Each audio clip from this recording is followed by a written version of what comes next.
Good evening बच्चों आजकल JEE mains में 99 प्लस परसेंटाइल लाने की जो हमारी तैयारी चल रही है उसमें हम काफी आगे आ चुके हैं। कई सारे चैप्टर मैंने आपको करा दिए हैं। Matrix, determinant, quadratic equation, permutation, combination, binomial theorem, ऐसे खतरनाक चैप्टर आपको करा दिए हैं और आपको पूरा कॉन्फिडेंस भी आ गया है। बहुत बढ़िया रेस्पॉन्स आप लोगों की तरफ से आ रहा है और इसको शेयर कर दे जाइए। जिसका जितना भला हो उतना ज्यादा बढ़िया है जी।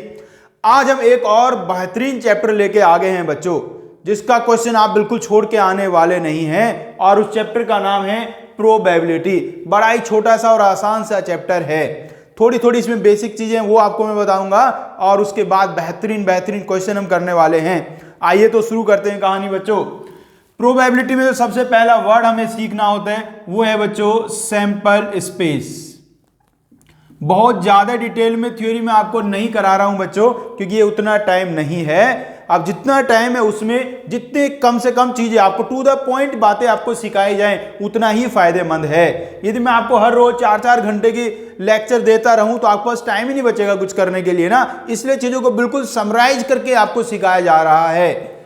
सैंपल स्पेस बच्चों क्या होते हैं?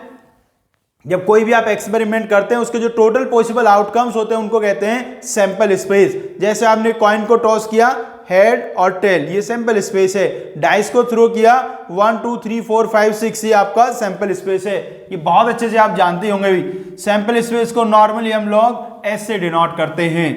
उसके बाद बच्चों आता है event. Event is subset of sample space. Sample space का कोई सबसेट, मतलब सैंपल स्पेस में से कुछ एलिमेंट्स लेके बनाया गया एक नया सेट कहलाता है बच्चों इवेंट। बच्चों इवेंट की कुछ बातें करते हैं। दो इंपॉर्टेंट इवेंट सीख लीजिए। सबसे पहले एक इवेंट होता है बच्चों श्योर इवेंट। श्योर इवेंट बच्चों ऐसा इवेंट होता है जब इवेंट सैंपल स्पेस के इक्वल आ जाता है। इवेंट यदि सैंपल स्पेस के इक्वल आए तो उसको हम कहते हैं श्योर इवेंट। इसके जैसे एक और इवेंट है उसको कहते हैं बच्चों इम्पॉसिबल इवेंट। यदि हमारा इवेंट एक नल सेट हो, 5 के इक्वल हो, तो उसे कहेंगे इम्पॉसिबल इवेंट बच्चों। साथ साथ मैं आपको बताता चलता हूं एक प्रोबेबिलिटी का फॉर्मूला बच्चों। जो प्रोबेबिलिटी होता है पीई, इवेंट ई के होने का जो प्रोबेबिलिटी होता है उसे पीई कहते हैं और इसका फॉर्मूला होता है एनई अपॉन एनएस, मतलब favourable outcomes upon total number of outcomes. बच्चों प्रोबेबिलिटी का जो वैल्यू होता है वो 0 to 1 होता है। अब यहां से देखो बच्चों, यदि हमारा इवेंट श्योर इवेंट हुआ तो E इक्वल्स टू एस हो जाएगा और E इक्वल्स टू एस हुआ तो PE का वैल्यू कितना आ जाएगा? 1 आ जाएगा। तो श्योर इवेंट का प्रोबेबिलिटी क्या होता है? प्रोबेबिलिटी ऑफ श्योर इवेंट, बोलो रे कितना होता है? प्रोबेबिलिटी ऑफ श्योर इवेंट होता है 1। ऐसे ही बच्चों प्रोबेबिलिटी ऑफ इम्पॉसिबल इवेंट क्या होगा? प्रोबेबिलिटी ऑफ इम्पॉसिबल इवेंट क्या होगा मेरे बच्चों?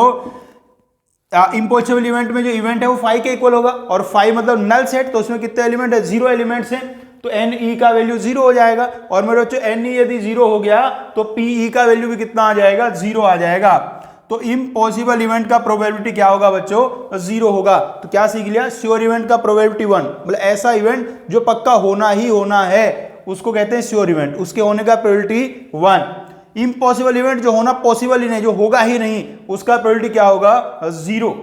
अब ये जो देखो इतनी आसान सी बात है, आपको पता है इस साल 2023 में इससे क्वेश्चन पूछा गया। दिखाऊं आपको कौन सा क्वेश्चन पूछा गया? आइए दिखाता हूं।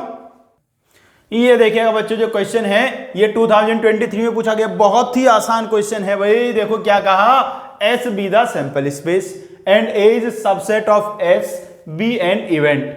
सैंपल स्पेस ऐसे उसका और एक इवेंट है ए। अब देखो क्या कहा गया, if P A equals to 0 then A is equal to 5 बच्चों। अरे अभी भी तो सिखाया है आपको। प्रोबेबिलिटी 0 कब आएगा? प्रोबेबिलिटी 0 तब आएगा जब इम्पॉसिबल इवेंट होगा। और इम्पॉसिबल इवेंट क्या होता है? नल सेट, मतलब कि 5 होता है। तो ये बात तो एकदम करेक्ट बात है ये। दूसरी बात, P A equals to 1 then A equals to S. भाई P इक्वल टू 1 कब आता है? P इक्वल टू 1 तब आता है जब श्योर इवेंट होता है। और श्योर इवेंट का मतलब क्या होता है? जब इवेंट सैंपल स्पेस के इक्वल आ जाता है बच्चों। तो दोनों स्टेटमेंट कैसे हैं? दोनों स्टेटमेंट एकदम करेक्ट हैं बच्चों। तो देखिए कितना आसान क्वेश्चन पूछा गया था। चलिए और करते हैं आगे स्टडी, और बच्चों पढ़ते हैं आगे। Mutually exclusive events. बच्चों ऐसे इवेंट्स जिनमें कुछ भी कॉमन ना हो उनको कहते हैं हम exclusive events. E1 intersection E2, यदि दो इवेंट्स का इंटरसेक्शन एक नल सेट आ जाए, मतलब उनमें कुछ भी कॉमन ना हो, तो उनको हम कहेंगे एक्सक्लूसिव इवेंट्स। अब बच्चों यदि दो इवेंट्स एक्सक्लूसिव हैं तो उनके इंटरसेक्शन का मतलब कि दोनों के एक साथ होने का जो प्रोबेबिलिटी होगा वो कितना होगा? 0 होगा बच्चों। इम्पॉसिबल इवेंट है ना दोनों का एक साथ होना, तो उसका प्रोबेबिलिटी 0 आएगा। दूसरा देखो भाई, एक होता है एग्जॉस्टिव इवेंट्स। एग्जॉस्टिव इवेंट्स ऐसे होते हैं बच्चों जिन इवेंट्स का यूनियन करके, जिनको मिला के सैंपल स्पेस बन जाए, तो उनको हम कहते हैं एग्जॉस्टिव इवेंट्स। जैसे E1 union E2 equals to S, sample space आ जाए तो ये हो गया exhaustive events. So E1 union E2 exhaustive events के लिए किसके इक्वल हो जाएगा बच्चों? 1 के इक्वल हो जाएगा। और वही एक होता है मेरे बच्चों इंडिपेंडेंट, सही लिखा ना भाई, इंडिपेंडेंट इवेंट्स। ऐसे इवेंट्स एक दूसरे पे डिपेंड ना करते हो बच्चों, उनको कहते हैं इंडिपेंडेंट इवेंट्स। और मैथमेटिकली इसकी पहचान ये है P(E1 इंटरसेक्शन E2), यदि E1 और E2 इंडिपेंडेंट इवेंट्स हैं तो probability of E1 intersection E2 होगा P(E1 इंटू P(E2). ये फॉर्मूला है बच्चों, काफी इंपॉर्टेंट है, बहुत यूज इसका होता है। तो तीन बातें आपने सीख ली। एक्सक्लूसिव वो जिनका इंटरसेक्शन फाई आ जाए, और एग्जॉस्टिव वो जिनका यूनियन सैंपल स्पेस आ जाए, और इंडिपेंडेंट क्या? जिनके इंटरसेक्शन का प्रोबेबिलिटी उनके अलग अलग प्रोबेबिलिटी के प्रोडक्ट के इक्वल आ जाए, उसको कहते हैं इंडिपेंडेंट इवेंट्स बच्चों। एक बच्चों होते हैं ओड्स, ओड्स वर्ड आपने सुना होगा, ओड्स इन फेवर, और एक होता है odd against. Odds in favour का मतलब क्या होता है बच्चों? Favourable outcomes upon unfavourable outcomes. Favourable outcomes upon unfavourable outcomes को कहते हैं ओड्स इन फेवर।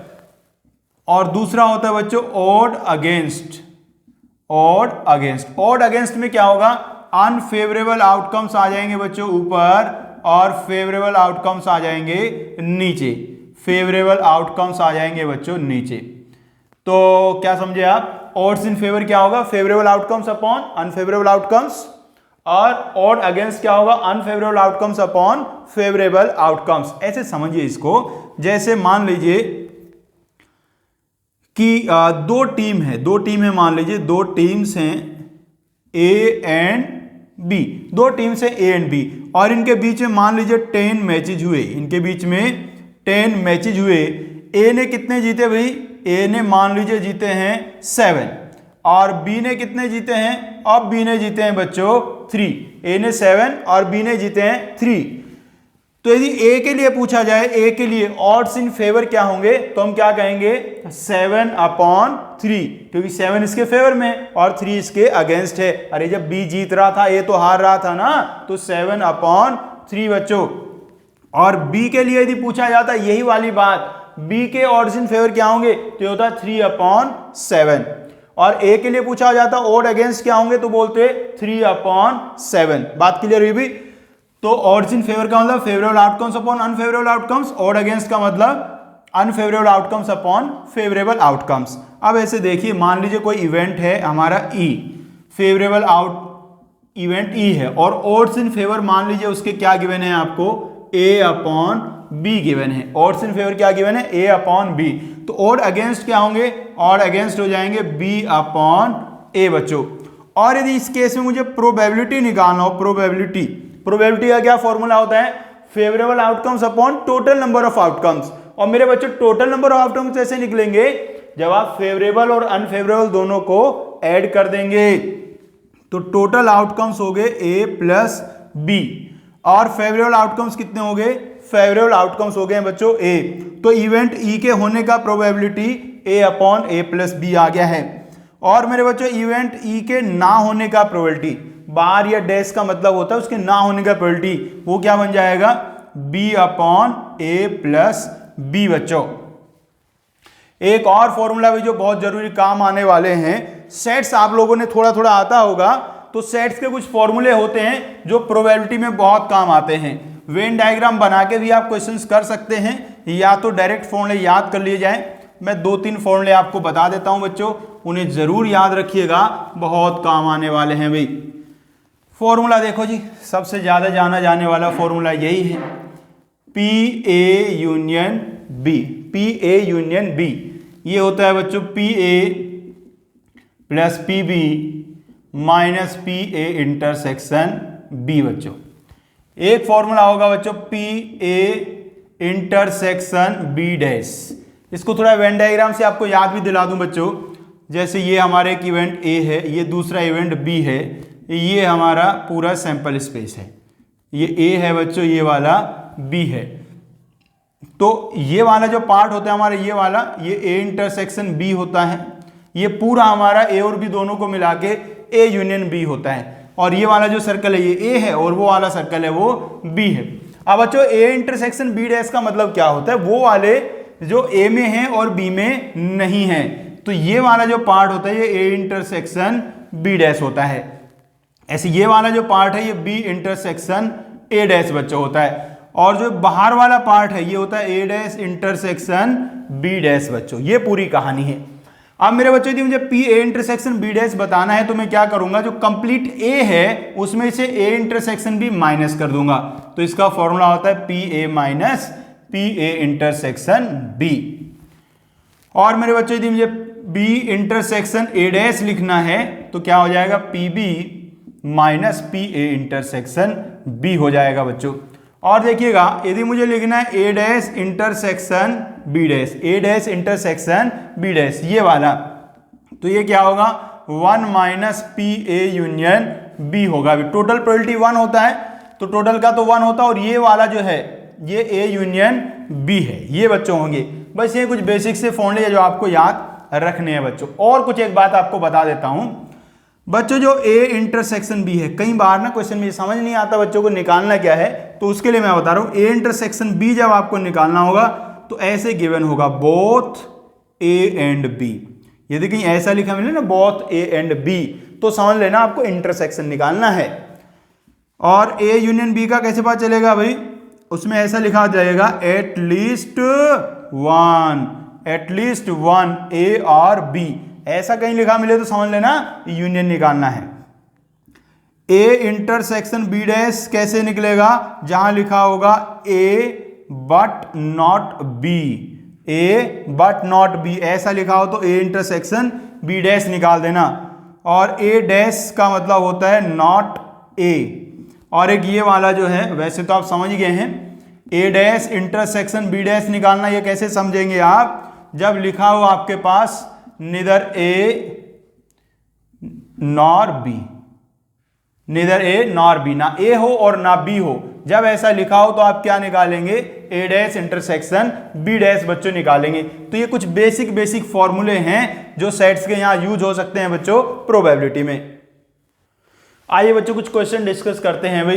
बच्चों एक तो बिल्कुल सीधे सिंपल क्वेश्चन होते हैं जिनमें आपका favourable outcomes upon total number of outcomes वाला फॉर्मूला लगता है, वो भी काफी सारे पूछे जाते हैं। उसमें कर क्या रहे हैं आजकल, कोई दूसरा चैप्टर उठाते हैं, उसका कोई छोटा सा कंसेप्ट और उसमें प्रोबेबिलिटी आपसे पूछ लेते हैं। जैसा ये क्वेश्चन इस साल ही पूछा गया है जेई में, बड़ा सिंपल सा है, let n be the sum of numbers appeared when two fair dice are rolled and let the probability that n minus 2 under root of 3n n plus 2 are in GP geometric progression be k upon 48 then k।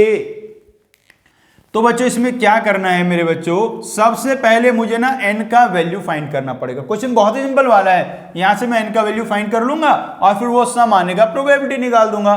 So n का value कैसे find करूंगा, ये जो 3 numbers given हैं, ये 3 number जो given है बच्चों, ये ज्योमेट्रिक प्रोग्रेशन में है। अब ज्योमेट्रिक प्रोग्रेशन के लिए क्या कंडीशन होता है, बी स्क्वायर इक्वल्स टू ए सी, मतलब बीच वाले का स्क्वायर इन दोनों के प्रोडक्ट के इक्वल होता है। तो इन दोनों का प्रोडक्ट कर लेता हूं, वो आ जाएगा एन स्क्वायर माइनस 4। अरे A minus B into A plus B वाला फॉर्मूला लगा है और इसका स्क्वायर हो गया 3n। So it's n square minus 3n minus 4 equals to 0। इसके फैक्टर होंगे बच्चों n माइनस 4 n प्लस 1, और बच्चों यहां से n का वैल्यू आएगा 4 और -1। बच्चों -1 तो हो नहीं सकता, पता है -1 क्यों नहीं होता? n क्या रिप्रेजेंट कर रहा है? Sum of numbers appeared when two fair dice are rolled. Dice को जब आपने रोल किया होगा उसमें जो नंबर आएंगे वो सब तो नेचुरल नंबर्स होंगे ना, तो उनको ऐड करके नेचुरल नंबर ही आएगा, नेगेटिव तो कभी आएगा नहीं। सो इसलिए n का वैल्यू कितना आ गया? 4 आ गया है। तो अभी क्वेश्चन बचा क्या है? आपने 2 डाइस को थ्रो किया है, उनपे सम 4 आने का प्रोबेबिलिटी आपको सिर्फ निकालना है। सम 4 आने के पता है कितने तरीके होते हैं? बहुत ही सिंपल है भाई, सम 4 आने के कुल मिला के 3 तरीके होते हैं, 1 3, 3 1 और 2 2। कुल मिला के होते हैं बच्चों 3 तरीके। तो हमारे फेवरेबल आउटकम्स कितने हैं? 3 आ गए हैं। तो यहां मैं प्रोबेबिलिटी लिख देता हूं, फेवरेबल आउटकम्स आ गए हैं 3, और टोटल आउटकम्स कितने होंगे? 2 डाइस को थ्रो किया, टोटल आउटकम्स, एक डाइस को थ्रो करते हैं 6, एक और को थ्रो करेंगे तो एक और 6, तो 6 × 6 आ जाएगा बच्चों। और यदि मैं इसको थोड़ा कैंसिल कर देता हूं तो ऊपर आ गया 1 और यहां आ गया 2। सो ये बच्चों आ गया है 1/12। लेकिन मुझे प्रोबेबिलिटी गिवन कितना है? k/48। सो आप क्या करिए, ऐसे लिख लीजिए इसके 4/48। सो k का वैल्यू कितना आ गया मेरे बच्चों? k का वैल्यू आ गया बच्चों 4। ये वाला ऑप्शन करेक्ट हो गया बच्चों। यहां मैं एक बात और आपको सिखा देता हूं, 2 डाइस वाला क्वेश्चन आ ही गया है तो, और 3 का भी सिखा दूंगा, आप आए हैं आज तो देखो बच्चों, मैं 2 डाइस पे सम आने के जो वेज होते हैं उनको आपको एकदम से याद करा देता हूं। सही है बच्चों? बच्चों जब 2 डाइस को आप थ्रो करेंगे तो मिनिमम सम कितना आएगा? बोलो 2 आएगा। तो मिनिमम सम आएगा बच्चों 2, और मैक्सिमम सम कितना आएगा? 12 आएगा। 2 के आगे सम क्या आगे आएगा? 3 4 5 6, फिर आएगा 7 8 9 10 और 11। ये बच्चों सब सम आते हैं। सम 2 आने का बच्चों एक तरीका होगा, सम 2 आने का सिर्फ एक तरीका होता है, 1 1 आना। सम 3 आने के 2, 4 आने के 3, इसके 4, ये 5, ये 6, वापस 5 4 3 2 1। देखो कितना सिंपल है भाई, ठीक है ना? ये सब तरीके होते हैं सम आने के। 2 से लेके 7 तक इंक्रीज होता है और फिर वापस से डिक्रीज हो जाता है। सबसे ज्यादा जो चांसेस हैं वो कौन सा सम आने के होते हैं? सबसे ज्यादा चांसेस होते हैं सम 7 आने के मेरे बच्चों। अब मैं 2 के साथ साथ आपको एक और क्या बता देता हूं, 3 वाले बता दो। 3 वाले में ज्यादा दिक्कत आती है, 2 वाला तो आराम से निकल जाता है। तो 3 वाले का भी ऐसे कंसेप्ट आपको मैं बता देता हूं। अब बच्चों 3 डाइस वाला आपको सिखा रहा हूं, बहुत बेहतरीन तरीका। ऐसे बनाइए इस बार थोड़ा सुंदर, ऐसे। 2 वाले तो बिल्कुल ऐसे सीधा जाते, सीधा आके फ्लैट होके ऐसे बनाना ही। अब बच्चों बताओ, जब मैं 3 डाइस को थ्रो करूंगा तो मिनिमम सम कितना आएगा रे? मिनिमम सम आएगा 3 और मैक्सिमम कितना आएगा? 18। मिनिमम 3 और मैक्सिमम 18 आएगा। उसके बाद आएगा बच्चों 4 5 6 7 8 9 एंड देन 10। फिर इधर बच्चों 11 12 13 14 15 16 17 ऐसे बच्चों आएगा। ये सम बच्चों आएंगे। बच्चों सम 3 आने का जो वेज होंगे वो 1 होगा। सम 3 आने का सिर्फ एक ही तरीका होता है, तीनों पे 1 1 आ जाए। सम 4 आने के तरीके निकालने हैं बच्चों, तो इसमें आप 2 ऐड कर दीजिए, तो 2 ऐड करके कितना आ जाएगा? 3 बच्चों आ जाएगा। फिर सम आपको 5 लाना है तो फिर 3 ऐड कर दीजिए तो आएगा 6, फिर 4 ऐड कर दीजिए 10, फिर 5 ऐड कर दीजिए 15, फिर 6 ऐड कर दीजिए 21। ऐसे बच्चों आ गया। इसके बाद देखो ध्यान से याद रखना है, 2 से लेके कहां तक जाना है? आपको 6 तक जाना है, उसके बाद वापस आना है। अब 4 ऐड करेंगे तो 25 और फिर 2 ऐड करेंगे तो 27। कैसे याद रखना है? 2 से ऐड करना चालू करना है, 2 + 3 4 5 6 ऐसे 6 तक जाएंगे और 6 से वापस आपको आना है 2 पे। देखो 2 से 6 तक जाने में 4 स्टेप लगे तो 1 1 का डिफरेंस लिया, और 6 से वापस आपको 2 तक 2 स्टेप में आना है तो वहां 2 का डिफरेंस लेके चलेंगे। तो ये आ गया 27। इधर आपका बन गया, जैसा इधर बन गया सेम टू सेम उधर बनेगा। यहां 27 25 21 15 10 6 3 1 ऐसे बच्चों आ गया है।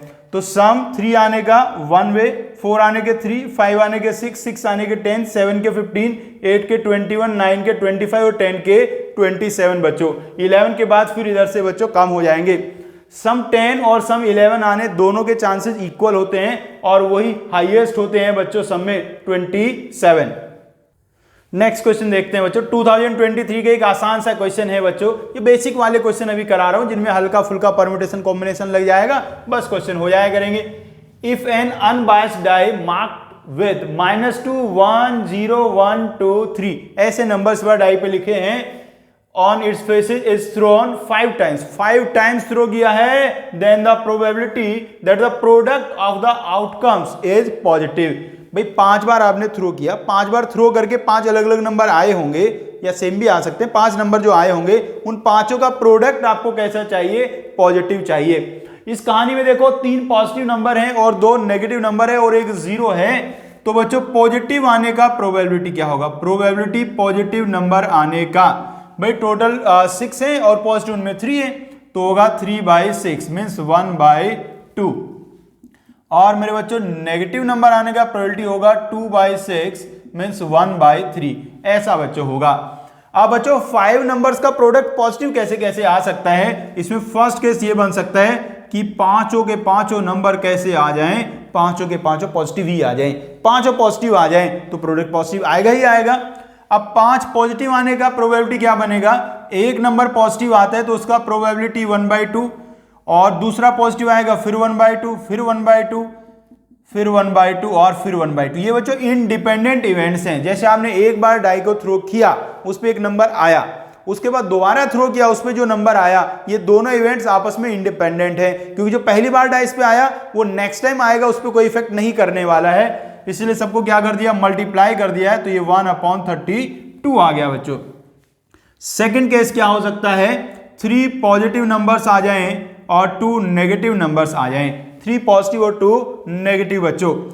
अब देखो बच्चों ये टोटल जो 5 नंबर्स हैं इनमें किन्हीं 3 टाइम्स पॉजिटिव आएगा, तो 5 में से कोई भी 3 पे पॉजिटिव आ सकता है, इसलिए सबसे पहले हम क्या लिख रहे हैं 5C3। ये हमने पोजीशन सिलेक्ट कर लिया कौन से वाली पोजीशन पे पॉजिटिव नंबर आएगा, जैसे फर्स्ट सेकंड थर्ड पे आ सकता है या सेकंड थर्ड फोर्थ पे आ सकता है या फर्स्ट थर्ड फिफ्थ पे आ सकता है, ऐसे करके। तो टोटल 5 में से 3 प्लेसेस हमने सिलेक्ट कर लिए जिस पे पॉजिटिव रखना है। अब बच्चों पॉजिटिव आए हैं 3 बार, सो बन जाएगा 1/2 की पावर 3 मीन्स 1/8। नेगेटिव 2 बार आया, नेगेटिव आने का प्रोबेबिलिटी 1/3 है, 2 बार आया तो इसका स्क्वायर होके 1/9 हो जाएगा। 5 से 3 का वैल्यू 10 होता है और ये आ गया 8 इंटू 9 72। थर्ड केस बच्चों क्या हो सकता है कि 5 पॉजिटिव आ गए, 3 पॉजिटिव आ गए, 1 पॉजिटिव आ जाए, एक नंबर पॉजिटिव हो जाए और 4 नंबर आ जाए नेगेटिव बच्चों। तो एक पॉजिटिव कौन से पोजीशन पे आना है उसके लिए 5C1, एक ही पॉजिटिव आया तो उसका प्रोबेबिलिटी 1/2, 4 नेगेटिव आए तो ये 1/81, 3 की पावर 4 करके 81 हो गया है, तो ये बच्चों आ गया 5/81 इंटू 2 मतलब 162 बच्चों आ गया है। अब तीनों केसेस को आपको क्या करना है, तीनों केसेस को ऐड कर देना है, इस वाले नंबर इस वाले नंबर इस वाले नंबर को ऐड कर देंगे और तीनों को ऐड करके क्या आ जाएगा, ये बच्चों आ जाने वाला है 521/2592। अब बच्चों आइए डिस्कस करते हैं कंडीशनल प्रोबेबिलिटी। आप लोगों ने 12th क्लास में सीखा ही होगा conditional probability. PA/B means event B हो चुका है, इवेंट बी हो चुका है, इवेंट बी के होने के बाद इवेंट ए के होने का प्रोबेबिलिटी PA/B लिखा जाता है बच्चों। इसका फॉर्मूला होता है PA/B/PB, PA/B/PB बच्चों इसे डायरेक्ट क्वेश्चन भी कई बार पूछ लिए जाते हैं, जैसे एक एग्जांपल आपके सामने आ गया है बिल्कुल तुरंत, ये लास्ट ईयर पूछा गया था 2022 में क्वेश्चन, का A and B be two events such that PB/A equals to 2/5 and PA/B equals to 1/7 and PA/B equals to 1/9 है। तो 2 स्टेटमेंट आपको गिवन है, वही आपको बताना है सही कौन सा है इनमें से, या दोनों ही सही है।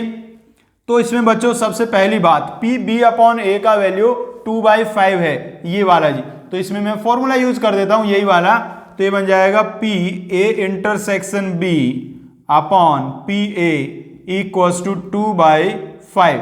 तो यहां से बच्चों PA का वैल्यू क्या आ जाएगा, PA आ जाएगा 5/2 इंटू PA/B और PA/B का वैल्यू कितना है 1/9 है, तो ये आ जाएगा बच्चों 5/18।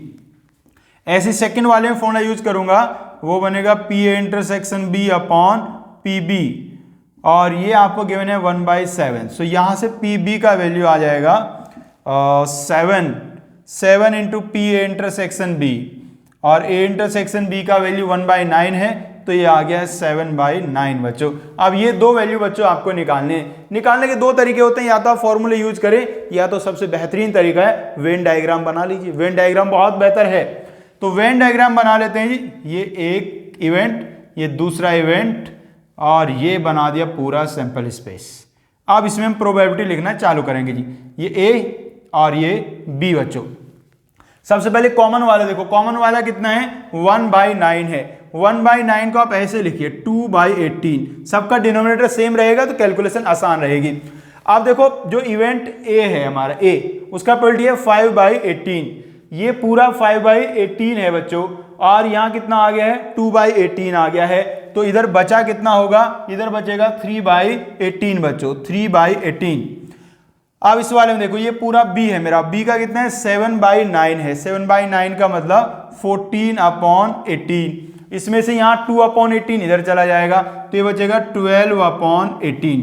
अब यदि मैं इन सबको देख लेता हूं भी 12 + 2 हो गया और +3, तो ये लग रहा है मुझे कितना आ गया 17 आ गया है। 17/18 तो बाहर बचेगा 1/18 बच्चों। अब देखो बहुत आराम से सब होने वाला है। सेकंड वाले स्टेटमेंट को देखो, A' इंटरसेक्शन B' सिखाया था ना। A' इंटरसेक्शन B' कौन से वाला होता है, ये बाहर वाला, ये है A' इंटरसेक्शन B' और यहाँ कितना लिखा है 1/18 लिखा है, तो ये वाला स्टेटमेंट हो गया बच्चों करेक्ट। पहले स्टेटमेंट में है A' union B, A' union B, मतलब आपको B लेना है और A' लेना है। A' का मतलब जो A में ना हो। जो A में नहीं है वो कौन कौन है, एक तो ये वाला A में नहीं है और एक ये वाला A में नहीं है। उसके बाद B में कौन है, B में ये वाला है और B में ये वाला है, दोनों का यूनियन करना है। इसका मतलब ये तीनों आपको लेने हैं, तीनों लेने हैं। ऐड कर दो 12 + 2 और +1 हो गया ना 15, तो ये आ गया 15/18। कितना आ गया 15/18। यदि इसको मैं 3 से डिवाइड कर दूं तो कितना आ जाएगा 5/6। तो ये वाला स्टेटमेंट भी एकदम करेक्ट है बच्चों। आइए बच्चों नेक्स्ट क्वेश्चन देखते हैं। ये क्वेश्चन बिल्कुल वैसे जैसा लास्ट क्वेश्चन था भाई, ये जेईई एडवांस का पूछा गया एक क्वेश्चन है बच्चों, लेकिन जेईई एडवांस के आसान क्वेश्चन भी तो मेंस में आते हैं, इसलिए वैसा आपको बता रहा हूं। देखो इसमें गिवन है Px/y 1/2 है, Py/x 1/3 है, Px इंटरसेक्शन y 1/6 है। तो कौन सा ऑप्शन करेक्ट होगा भाई, ये मोर देन 1 करेक्ट वाला है भाई, एडवांस का सवाल है। तो आइए करते हैं, बिल्कुल लास्ट क्वेश्चन के जैसे ही है मेरे बच्चों। Px/y का वैल्यू 1/2 है, फॉर्मूला इसमें लगा देता हूं, तो Px intersection y upon Py = 1/2। सो यहां से बच्चों Py का वैल्यू आ जाएगा 2 इंटू Px इंटरसेक्शन y और x इंटरसेक्शन y का वैल्यू है 1/6, तो ये आ गया 2/6 मतलब 1/3। और बच्चों फिर से मैं इस वाले में फॉर्मूला लगाऊंगा, तो यहाँ Px intersection y upon Px और ये बनेगा 1/3। तो यहां से Px का वैल्यू आ जाएगा 3 इंटू Px इंटरसेक्शन y और वो 1/6 है, तो 3/6 मीन्स 1/2 बच्चों आ जाएगा। तो ये आ गया है Py का वैल्यू 1/3 और Px का वैल्यू आ गया है 1/2। अब बच्चों यदि मैं इन दोनों को मल्टीप्लाई कर देता हूं, Px इंटू Py निकाल देता हूं, तो वो कितना आ रहा है 1/6 आ रहा है। तो Px इंटू Py 1/6 आ गया और Px इंटरसेक्शन y भी कितना है 1/6 है। और ये तो किसका कंडीशन आ गया है, इंडिपेंडेंट इवेंट का कंडीशन बच्चों आ गया है। सो ऑप्शन सी मेरा करेक्ट हो गया, x और y इंडिपेंडेंट इवेंट्स बन गए हैं। इसके बाद ये वाला डी वाला गलत हो गया, लेकिन ए और बी ऑप्शन बचे हुए हैं, उसमें यूनियन और x डैश इंटरसेक्शन y की बात हो रही है। इसका लिए सबसे बढ़िया मेथड है वेन डायग्राम बना लो। वेन डायग्राम बनाने जा रहा हूं, ये बना एक इवेंट और ये बना मेरा दूसरा इवेंट, ये x है और ये y है। सबसे पहले कॉमन वाला, कॉमन 1/6 है। अब मेरे बच्चों जो पूरा x था 3/6, 3/6 में से 1/6 इधर गया तो इधर बचा 2/6। और मेरे बच्चों y था 2/6, उसमें से 1/6 गया तो बचा है 1/6 बच्चों। अब यूनियन आज आपसे पूछा जाए x यूनियन y, उसमें ये तीनों लेने होते हैं, तीनों को ऐड कर दीजिए 2 + 1 + 1 कितना आ गया 4। तो 4/6 आ गया, और 4/6 क्या होता है, 2/3 होता है। तो ऑप्शन ए आ गया है बच्चों करेक्ट। अब बचा लास्ट में ये x डैश इंटरसेक्शन y, क्या सिखाया अभी x डैश इंटरसेक्शन y, मतलब वो लेना जो y में है x में नहीं है, वो कितना है 1/6 है, लेकिन यहाँ तो 1/3 लिखा है, तो ये वाला ऑप्शन रॉन्ग हो गया बच्चों। तो ए और सी ऑप्शन बच्चों करेक्ट आ गए हैं। चलिए बच्चों आगे बढ़ते हैं। अब मैं आपको जो क्वेश्चन करा रहा हूं बच्चों वो टोटल प्रोबेबिलिटी के हैं। पहले तो ये समझ लो टोटल प्रोबेबिलिटी कोई नया टॉपिक ही नहीं है बच्चों। जब एक ही काम को करने के एक से ज्यादा तरीके हो सकते हैं तो उनकी अलग अलग प्रोबेबिलिटी निकाल के ऐड कर देते हैं, तो ऐड करने का मतलब टोटल करना हो गया, इसलिए उसको कहते हैं टोटल प्रोबेबिलिटी। जैसे देखिए क्या बेहतरीन क्वेश्चन आपके लिए लेके आया हूं, कहा in MCQ multiple choice question there are 4 alternative answers of which 1 और मोर आर करेक्ट। 4 ऑप्शंस हैं, उनमें से एक या एक से ज्यादा सही हो सकता है, जैसे हमारा आईटी एडवांस का पेपर होता है वैसे ही है। A candidate will get marks in the question only if he ticks all the correct answer. जो सारे करेक्ट आंसर टिक करेगा तभी उसको मार्क्स मिलेंगे भाई। Candidate decided to tick answer at random, मैंने जो कैंडिडेट है, जो बच्चा है जो पेपर देने गया है, उसको क्वेश्चन तो आता है ही नहीं, वो ऐसे टिक करने वाला है एट रैंडम, तुक्का मारने वाला है बेसिकली। और क्या कहा गया है, if he is allowed up to 3 chances to answer the question probability he will get marks. तो देखिए सबसे पहले तो आपको यह समझना है पहली इंपॉर्टेंट बात कि यदि मेरे पास एक ऐसा क्वेश्चन है जिसके 4 ऑप्शन है ए बी, ए के बाद आया B, A B C D, ये बच्चों 4 ऑप्शन हैं और इनमें से एक या एक से ज्यादा सही हो सकता है। तो कितने तरीके हैं इसका आंसर देने के, कितने तरीके हैं समझने के बच्चों, 2 तरीके हैं कि आंसर देने के कितने तरीके हैं, ठीक है ना भाई। तो समझिए ध्यान से, पहला तरीका बता रहा हूं बच्चों, ये जो टोटल हमारे 4 ऑप्शन हैं इनमें से कितने करेक्ट हो सकते हैं, या तो इनमें से एक ही करेक्ट होगा, या तो 2 करेक्ट होंगे, या तो 3 करेक्ट होंगे, या तो चारों करेक्ट होंगे। तो यदि इनमें से कोई एक करेक्ट हुआ तो उसके लिए कितने तरीके हो सकते हैं, 4C1, 4 में से कोई एक करेक्ट, ए बी सी या डी। 2 करेक्ट हुए तो 4C2, 3 हुए तो बच्चों 4C3 और 4 हुए तो 4C4 बच्चों होगा। इन सबको मैं ऐड कर देता हूं तो टोटल तरीके आ जाएंगे और ये आएगा बच्चों 15। तो एक जो हमारा क्वेश्चन है बच्चों जिसमें 4 ऑप्शन है और 1 और मोर करेक्ट हो सकते हैं, तो उसके आंसर देने के टोटल तरीके 15 हो सकते हैं। ये एक मेथड है। दूसरे मेथड से बताऊं क्या, दूसरा मेथड ऐसे सुन लो भाई, देखो ये वाला जो मेरा ऑप्शन है, मतलब 15 लाने का दूसरा तरीका बता रहा हूं। जो ऑप्शन ए है भाई, या तो वो सही होगा या तो वो गलत होगा। तो कितने तरीके हुए इसके लिए, 2। बी के लिए कितने हुए, या तो सही होगा या तो गलत होगा, 2। सी के लिए कितने हुए, सही या गलत होगा, 2। और डी के लिए भी 2 वेज, सबके लिए 2 वेज हो गए, 2 इंटू 2 इंटू 2 इंटू 2। अब बच्चों इन सब में एक केस ऐसा आ गया है जिसमें हमने सभी को गलत माना। अरे यहाँ क्या माना, सही है या गलत है, इसको भी कहा सही है या गलत है, इसको भी कहा सही है या गलत है, इसको भी कहा सही है या गलत है। तो इसमें एक कॉम्बिनेशन तो ऐसा बन गया ना जिसमें सबको ही गलत कहा होगा, लेकिन सारे थोड़ा ना गलत हो जाएंगे, इसलिए वो वाला एक केस माइनस हो जाएगा और बचा वापस से कितना बच्चों, 15।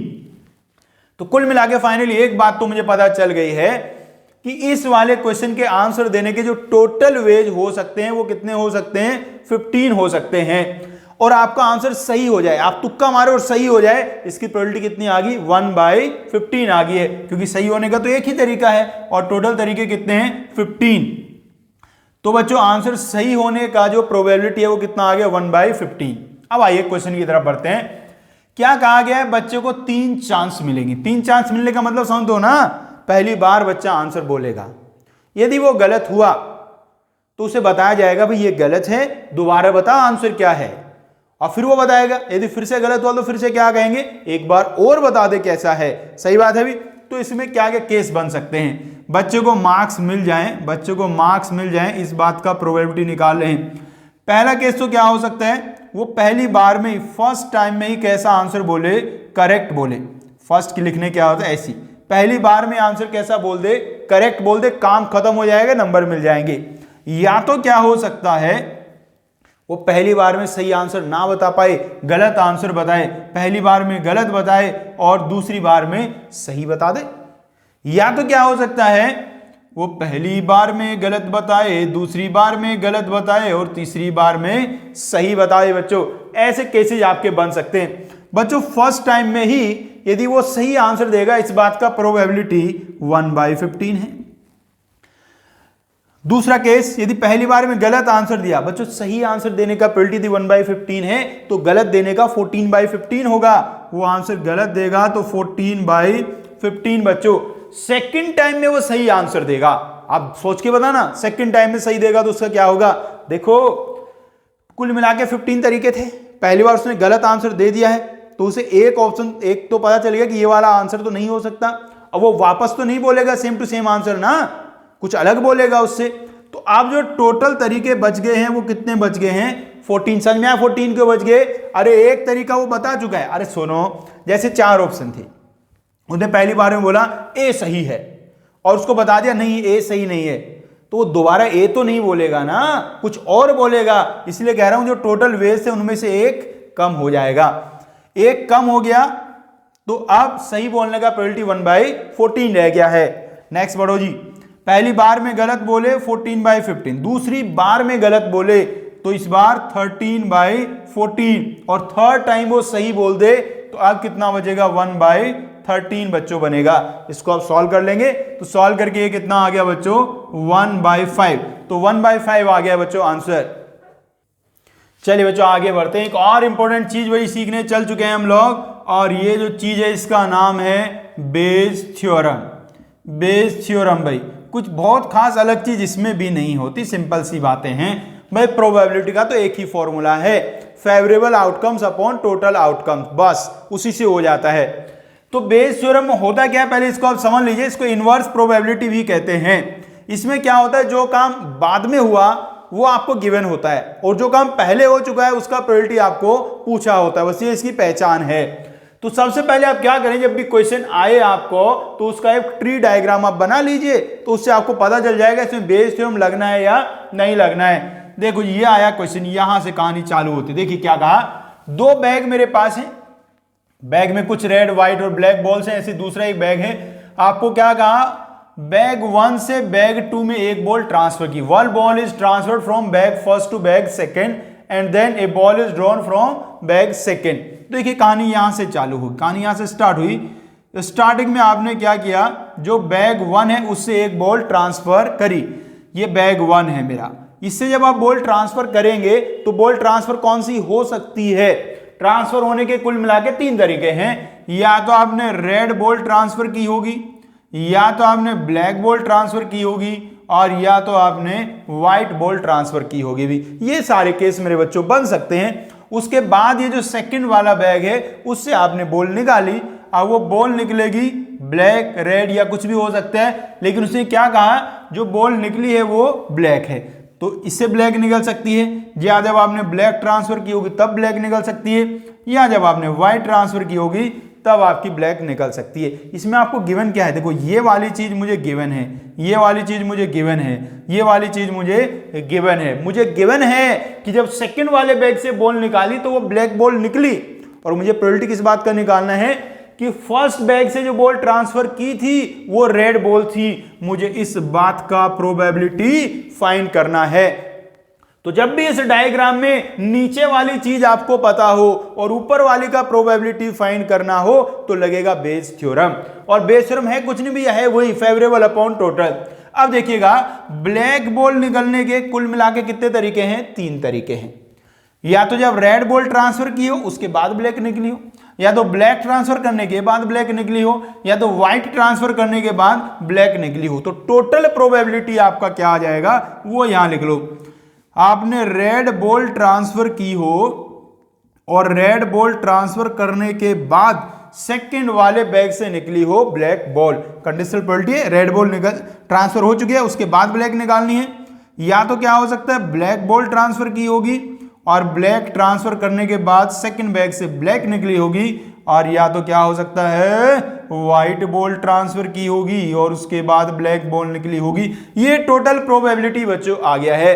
तो ब्लैक बॉल निकलने कुल मिला के 3 तरीके हैं, तीनों का प्रोबेबिलिटी मैंने लिख दिया, ये टोटल प्रोबेबिलिटी आ गया। फेवरेबल कौन सा है मेरा, फेवरेबल वो है जिसमें रेड ट्रांसफर की थी। तो जो फेवरेबल है वो लिखना है ऊपर। ये बच्चों बन गया है। अभी क्या करने का, बस अभी इसमें वैल्यू पुट करनी है। एक बार जो मेरे वो बैग हैं उनको मैं यहां ले आता हूं, यहां से देखना ज्यादा आसान रहेगा। फर्स्ट वाले बैग में 3 रेड 4 ब्लैक और 3 वाइट हैं। सेकंड वाले बैग में 2 रेड 5 ब्लैक और 2 वाइट बॉल्स हैं। अब बच्चों मैं यहां इनके प्रोबेबिलिटी लिखने जा रहा हूं। अब देखो जी क्या कहा गया, रेड बॉल ट्रांसफर करी आपने, ये है फर्स्ट बैग, ये सेकंड बैग, यहां से आपने रेड बॉल ट्रांसफर करी, तो इस वाले बैग से यदि मैं रेड बॉल निकालूंगा तो उस बात की क्या प्रोबेबिलिटी है, रेड बॉल है 3 और टोटल बॉल्स कितनी है, टोटल बॉल्स हैं 10, तो रेड बॉल ट्रांसफर करने का प्रोबेबिलिटी 3/10 है। उसके बाद बच्चों जब आपने एक रेड बॉल इसमें रख दी होगी, देखो रे इसमें 9 बॉल्स हैं, जैसी एक बॉल रखोगे कितनी बॉल हो जाएंगी, 10 बॉल्स हो जाएंगी, तो इसमें 10 बॉल हो चुकी होंगी।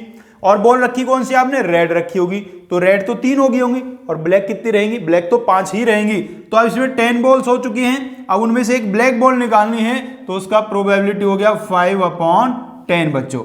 डिनोमिनेटर में पहला टर्म तो ऐसे ही आ जाएगा, प्लस सेकंड वाले पे आ जाओ। ब्लैक बॉल ट्रांसफर के इस बात की क्या प्रोबेबिलिटी है, ब्लैक बॉल है इसमें 4 और टोटल है 10, तो ब्लैक ट्रांसफर करने का प्रोबेबिलिटी 4/10 बच्चों। आप देखो ध्यान से, ब्लैक बॉल इधर ट्रांसफर कर दी है, तो इसमें ब्लैक कितनी होगी, ब्लैक हो गई है 6 और टोटल कितनी हो गई है 10, तो ये आ गया 6/10।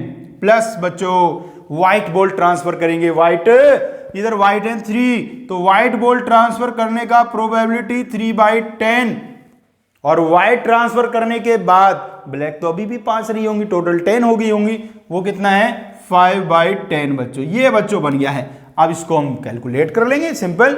देखो जो सबके डिनोमिनेटर में 10 लिखे हैं वो सब तो हो जाएंगे कैंसिल, ऊपर बनेगा 15 और नीचे बनेगा 15 + 24 + 15, तो ये 15 अपॉन शायद 54 बन जाएगा, 15/54, 3 से डिवाइड कर देंगे तो आ जाने वाला है बच्चों 5/18। तो आंसर आ गया मेरे प्यारे बच्चों 5/18।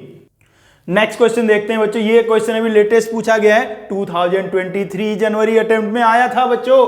कहा है 25% of the population are smoker. तो इससे मुझे क्या पता चला कि भाई कोई पर्सन स्मोकर होगा, तो इस बात का प्रोबेबिलिटी क्या है, स्मोकर मतलब एस से लिख दो जी, एस फॉर स्मोकर, इस बात के चांसेज हैं 25%। 25% का मतलब 25/100, मतलब कि 1/4। तो कोई आदमी स्मोकर होगा इस बात की प्रोबेबिलिटी 1/4 है, और स्मोकर नहीं होगा इस बात का प्रोबेबिलिटी 3/4 हो गया जी, 1 से माइनस करके निकाल दिया है। आगे कहा है has 27 times more chances to develop lung cancer than a non smoker. तो बच्चों जो स्मोकर को कैंसर होगा, यहां देखो कोई स्मोकर हो और उसको कैंसर हो जाए, उसके जो चांसेस हैं मतलब प्रोबेबिलिटी है वो 27 टाइम्स है नॉन स्मोकर को कैंसर होने के चांसेस के। ठीक है जी। अब देखो जी जो कैंसर होगा या तो स्मोकर को होगा या तो वो नॉन स्मोकर को होगा। स्मोकर को कैंसर होगा या तो कैंसर किसको होगा, नॉन स्मोकर को होगा, और तो कोई बचा ही नहीं है दुनिया में, या तो स्मोकर है या तो नॉन स्मोकर है भाई। तो ये टोटल प्रोबेबिलिटी बन गई है, और ये टोटल कितना होगा 1 के इक्वल हो जाएगा भाई। दो ही केस बन सकते हैं, या तो कोई आदमी स्मोकर होगा या तो नॉन स्मोकर होगा। तो इनका सम कितना आ गया बच्चों, 1 आ गया है। अब देखो यहां से यदि मैं ये वाली चीज यहां ये वाला वैल्यू पुट कर देता हूं, इस वाले का वैल्यू है 27 टाइम्स PC/S बार। स्मोकर को कैंसर होने के जो चांसेस हैं वो नॉन स्मोकर के 27 टाइम्स हैं, plus PC/S bar equals to 1। तो यहां से PC/S बार का वैल्यू आ गया 1/28। मतलब कि नॉन स्मोकर को कैंसर होने का प्रोबेबिलिटी 1/28 है, और स्मोकर को कैंसर होने का प्रोबेबिलिटी 27/28 है बच्चों। अब बच्चों आगे बढ़ते हैं। अब क्या कहा गया है, a person is diagnosed with lung cancer and probability that this person is smoker is K/10। अब देखो जी हमने इसको डायग्नोज किया तो उसके बाद कैंसर उसको मिला है, लंग कैंसर मिला है, तो इस बात की प्रोबेबिलिटी मुझे बतानी है या दी है K/10 कि वो स्मोकर था। देखो दो बातें बन सकती हैं भाई कहानी में, यहां से चालू करूं तो जो आदमी आपने लिया या तो वो स्मोकर होगा या तो वो स्मोकर नहीं होगा, स्मोकर को कैंसर होगा या तो नॉन स्मोकर को कैंसर होगा। अब ये तो मुझे दिया गया है कि कैंसर है, इस बात की प्रोबेबिलिटी बतानी है कि वो स्मोकर था, तो इसमें कौन सा थ्योरम लगने वाला है, बेस थ्योरम लगेगा बच्चों। तो k/10 ये प्रोबेबिलिटी आपको गिवन है, ये आएगा कैसे, कोई आदमी स्मोकर होगा, स्मोकर हो और स्मोकर को हो जाए कैंसर, ये आपका फेवरेबल है। टोटल में क्या आएगा, स्मोकर है और स्मोकर को कैंसर हो जाए, या तो नॉन स्मोकर हो और नॉन स्मोकर को कैंसर हो जाए, ये बच्चों अपना टोटल आएगा। बस अभी क्या करना है, इसमें वैल्यू आपको पुट कर देना है। बच्चों स्मोकर हो इस बात का प्रोबेबिलिटी 1/4 है, उसको कैंसर हो जाए इस बात का प्रोबेबिलिटी 27/28 है। नीचे तो सेम ही लिखना है 1/4 27/28 प्लस स्मोकर नहीं है इस बात का प्रोबेबिलिटी 3/4 है और उसको कैंसर हो इस बात का प्रोबेबिलिटी 1/28 है बच्चों। तो अब देखिएगा क्या होगा, 4 into 28 4 into 28 ये सब तो हो जाएगा कैंसल।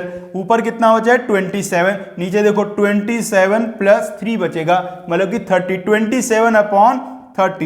27/30 बच्चों आ गए, और इसको यदि मैं डिवाइड कर लूं 3 से तो ये आ जाएगा 9/10।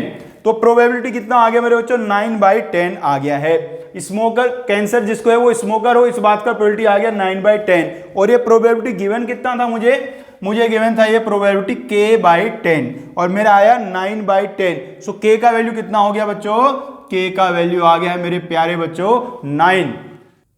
तो बच्चों हमने बेस थ्योरम के क्वेश्चन भी कर लिए, तो आज क्या क्या सीख लिया है, सिंपल प्रोबेबिलिटी हमने सीख लिया भाई, और सेट से जो रिलेटेड क्वेश्चन थे वो वाले कर लिए, कंडीशनल प्रोबेबिलिटी आपको सिखाया, टोटल प्रोबेबिलिटी सिखाया, बेस थ्योरम आपको सिखा दिया, मैक्सिमम चीजें सिखा दी गई, ज्यादातर क्वेश्चन आपसे हो जाने वाले हैं। लास्ट में एक सवाल के साथ आपको छोड़ के जाऊंगा भाई, एक सवाल समझिए भाई, दो लोग हैं, एक है ए और एक है बच्चों बी, दो लोग हैं ए और बी और वो दोनों क्या कर रहे हैं, खेल रहे हैं भैया खेल। अरे ये प्रोबेबिलिटी चैप्टर ही खेलने वालों के लिए, पढ़ने वालों का चैप्टर थोड़ा ना है। तो दो लोग खेल रहे हैं और खेलने की बात क्या है, कॉइन टॉस कर रहे हैं। कैसे खेल रहे हैं, कॉइन टॉस कर करके बच्चों खेल रहे हैं, कॉइन टॉस करके खेल रहे हैं। और है क्या कहानी, जिसको पहले हेड मिलेगा, जिसको पहले मिलेगा हेड, दोनों में से जिसको पहले हेड मिलेगा वो जीत जाएगा, जिसको पहले हेड मिलेगा वो जीत जाएगा बच्चों। तो ए और बी टॉस कर रहे हैं, ए ने टॉस चालू किया है, ए ने किया है स्टार्ट, तो ए पहले टॉस करेगा, यदि उसको एकदम से हेड मिल गया वो जीत जाएगा, यदि उसको हेड नहीं मिला तो फिर किसका नंबर आएगा, फिर बी का नंबर आएगा। बी टॉस करेगा, उसको हेड मिला तो वो जीत जाएगा, और यदि उसको भी हेड नहीं मिला फिर वापस किसका नंबर आएगा, फिर वापस ए का नंबर आएगा। इसको हेड मिला तो जीत जाएगा, नहीं मिला फिर बी का नंबर आएगा, और ऐसे ये गेम चलता रहेगा। अब हुआ क्या है कहानी में, गेम बहुत देर तक चलता रहा और किसी को भी हेड नहीं मिला, और ये अब गेम को खत्म करना चाहते हैं। क्या चाहते हैं, गेम को खत्म करना चाहते हैं, गेम खत्म हो गया, घर जाना चाहते हैं। और इन्होंने कुछ पैसे भी रखे थे भाई, जीतने वाले कुछ पैसे मिलेंगे। कितने पैसे रखवा दूं, पैसे मान लेते हैं 300 मिलियन, मिलियन रखूं बिलियन रखूं भाई, अरे ज्यादा अमाउंट रखूंगा अच्छा फील आएगा ना कुछ। अब मैं कहूंगा 3 रुपए रखें तो फील थोड़ा ना आएगा, मान लीजिए 300 मिलियन रखें जी, 300 मिलियन, इतने रुपए रख के खेल रहे हैं। जिसको हेड मिल जाएगा वो 300 मिलियन लेके जाएगा, और जिसको हेड नहीं मिलेगा वो बेचारा खाली हाथ जाएगा। लेकिन कहानी में ट्विस्ट क्या है, कहानी में ट्विस्ट ये है कि ना ए को हेड मिला और ना बी को हेड मिला, दोनों में से किसी को भी हेड नहीं मिला है, और अब घर वो जाना चाहते हैं, खेल खत्म करना चाहते हैं, और खेलने का टाइम बचा नहीं है। अब झगड़ा किस बात पे है, झगड़ा इस बात पे है कौन कितने कितने रुपए लेके जाएगा, कौन कितने कितने रुपए लेके जाएगा, इस बात पे झगड़ा हो रहा है। अब आप बताइए कौन कितने कितने रुपए देके जाएगा। वापस सुन लो, दोनों खेल रहे थे, जिसको हेड मिल जाता वो जीत जाता, जीतते ही 300 मिलियन उसके हो जाते, लेकिन किसी को भी हेड मिला नहीं, बहुत देर तक खेलते रहे, गेम खत्म करना चाह रहे हैं, घर जाना चाह रहे हैं वापस पैसे लेके अपने। तो अब आपको यह बताना है कि ए को कितने पैसे लेके घर जाना चाहिए और बी को कितने पैसे घर लेके जाना चाहिए। गेम जो स्टार्ट किया था टॉस करना, वो किसने किया था? ए ने स्टार्ट किया था। तो आप सब लोग कमेंट करके मुझे बताइएगा कि कौन कितने कितने पैसे लेके घर जाएगा बच्चों।